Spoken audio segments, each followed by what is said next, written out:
Well, I was headed up to the mountains for a couple of days, and as I approached the little town of North Bend, watching that sun come up over Mount Si, I look off to my left, and out there in the fog in this meadow is a lone cow elk. So I pulled off the highway there and got my camera out and started taking some pictures. I was watching this old girl, and she kept looking back over her shoulder, so I knew something else was coming. And sure enough, here come a couple more. So I watched for a while, and then pretty quick, here comes the big boy of the herd. And then along with him about 6 or 8 cows. And fortunately, about that same time, the sun started burning off the fog, so I had a really nice morning watching this bull keep his girls together and move them across this meadow. So later that morning, I got up to Moach Camp, and my initial plan was to get into the slough and clean up some of that brush that's been clogging up some of the waterway and check for some more beaver dams. But boy, these little muskrats were just too much to pass up. They were just across the slough from our camp and hiding in the brush and just busy zooming all around, so I spent about an hour with them. But eventually I had to get my wetsuit on, jump in the slough, and start pulling out this brush that's been kind of clogging up some of these channels so we can still get our canoe through there. And yeah, I did find another big beaver dam, so it took a couple hours to get that pulled out.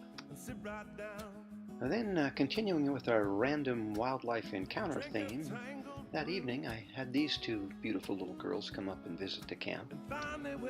And these deer are pretty regular visitors to the camp. I see them on the trail cam all the time. Oh, wait, what? Yeah, thanks.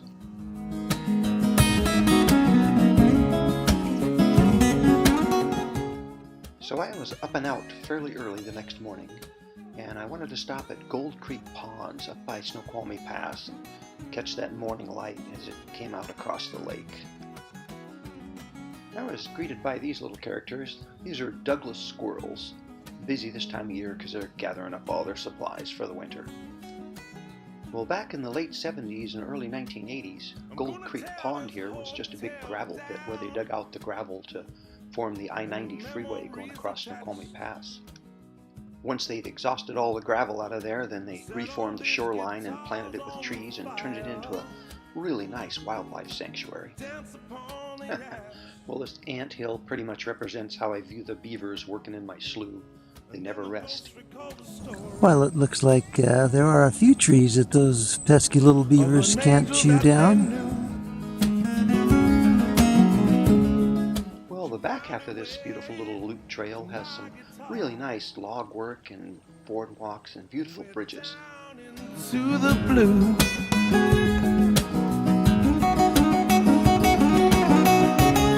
Now the ghosts recall the story. Okay. Alrighty, well, I finished up my morning walk around Gold Creek Ponds, and I've had a pretty fun couple of days up here in the mountains. And I guess I'll end it right here and just say thanks for watching. I'll see you next time. Okay, so finished up my morning walk, fall.